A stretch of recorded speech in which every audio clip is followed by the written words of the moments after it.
늦은 밤, 지우는 회사에서 야근을 마치고 마지막 전철을 타기 위해 지하철역으로 향했다. 시계를 보니 11시 57분. 가까스로 마지막 전철을 탈 수 있는 시간이었다. 전철에는 몇 명의 사람이 있을 뿐 평소보다 한산했다. 마지막 전철이라 그런가 사람이 별로 없네. 열차가 도착했고 지우는 조용히 객실로 들어섰다. 대부분의 칸이 텅 비어 있었고 군데군데 몇몇 사람이 앉아 있을 뿐이었다. 지우는 습관처럼 자리에 앉아 창문에 비친 자신의 모습을 바라보았다. 그런데 뭔가 이상했다. 지훈 맞은편에 한 여자가 앉아 있었다. 긴 생머리를 늘어뜨린 채 고개를 숙이고 있어 얼굴은 보이지 않았다. 이상하게도 그 여자는 조금도 움직이지 않았다. 그러다 문득 지훈은 창문을 다시 쳐다봤다. 분명 맞은편에 여자가 앉아 있는데 창문에는 자기 모습만 비칠 뿐 여자의 모습은 보이지 않았다. 순간 등골이 서늘해졌다. 뭐지? 눈을 감았다가 다시 떠봤지만 마찬가지였다. 창문에는 자신의 모습만이 비치고 있었다. 그때 지우는 작은 속삭임을 들었다. 저기요, 내려야 해요. 지우는 깜짝 놀라 고개를 들었다. 하지만 여자는 여전히 고개를 숙인 채 꼼짝도 하지 않았다. 목소리는 분명 가까이서 들렸는데 입을 연 사람은 아무도 없었다. 기분 탓인가?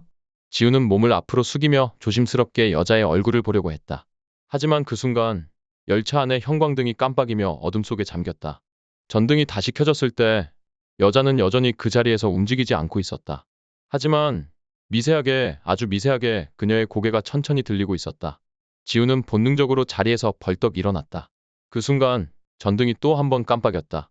그리고 조명이 다시 켜졌을 때 그녀는 눈앞에 서 있었다. 얼굴이 반쯤 가려져 있었지만 창백한 입술과 텅 빈 눈동자가 보였다. 그녀는 지훈을 바라보며 다시 속삭였다. 내려야 해요. 지훈은 온몸이 얼어붙은 채 한 걸음도 움직이지 못했다. 하지만 직감적으로 알아차릴 수 있었다. 저 여자는 사람이 아니다. 그때 전철 안에 안내 방송이 흘러나왔다. 이번 역은 도착하지 않습니다. 방송이 나오자 열차는 갑자기 속도를 내기 시작했다. 창밖으로 보이는 풍경은 온통 시커먼 어둠뿐이었다. 마치 현실이 아닌 공간을 달리는 것처럼. 그제야 지우는 필사적으로 몸을 돌려 옆 칸으로 도망쳤다. 하지만 문을 열고 다른 칸으로 들어서자 경악할 수밖에 없었다. 그곳에는 똑같이 생긴 여자가 있었다. 아니, 한 명이 아니라 여러 명이었다.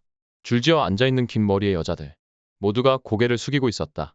지우는 비명을 지르며 다시 돌아서려 했지만 방금 있던 칸의 문이 자동으로 닫혀버렸다. 뒤에서 들려오는 목소리. 내려야 한다니까요. 지우는 미친 듯이 객실을 지나쳤다. 몇 개의 칸을 거쳐가며 사람들을 찾았지만 모든 칸은 똑같았다. 똑같은 여자가 앉아있고 똑같은 분위기. 도대체 여긴 어디야? 주머니에서 핸드폰을 꺼내보니 신호가 없었다. 그리고 화면 속시간이 03시 33분. 분명 막차는 12시 조금 전에 탔는데 벌써 새벽 3시가 넘었다고. 그때 전철이 갑자기 흔들렸다. 지우는 중심을 잃고 바닥에 쓰러졌다. 그러자 어디선가 낮은 웃음소리가 들려왔다. 후후후. 눈을 돌리자 칸의 끝에서 한 여자가 천천히 걸어오고 있었다. 아니, 걸어오는 것이 아니라 떠오르고 있었다. 여자는 천천히 지훈에게 다가오며 손을 뻗었다. 그녀의 손끝은 살짝 붉게 물들어 있었고 입에서 나지막한 속삭임이 들려왔다. 내려야 해요. 지훈은 필사적으로 몸을 돌려 도망쳤다. 칸과 칸 사이의 문을 열고 또 열었지만 끝이 보이지 않았다. 이 열차는 도대체 어디로 가는 것일까? 그리고 그 순간 저 멀리서 밝은 빛이 보였다. 출구다. 그는 있는 힘껏 달려서 마지막 문을 열었다. 그리고 눈을 떴다. 7. 현실로 돌아왔나? 지우는 자신이 지하철 좌석에 앉아 있다는 걸 깨달았다. 방금까지의 공포스러운 경험은 마치 꿈처럼 느껴졌다. 전철은 멈춰 있었고 승객들은 평범한 모습으로 앉아 있었다. 지우는 안도의 한숨을 내쉬며 몸을 일으켰다. 꿈이었나? 하지만 그 순간 그의 맞은편 좌석에는 긴 머리의 여자가 앉아 있었다. 그녀는 고개를 숙인 채 천천히 손을 뻗으며 말했다. 내려야 해요.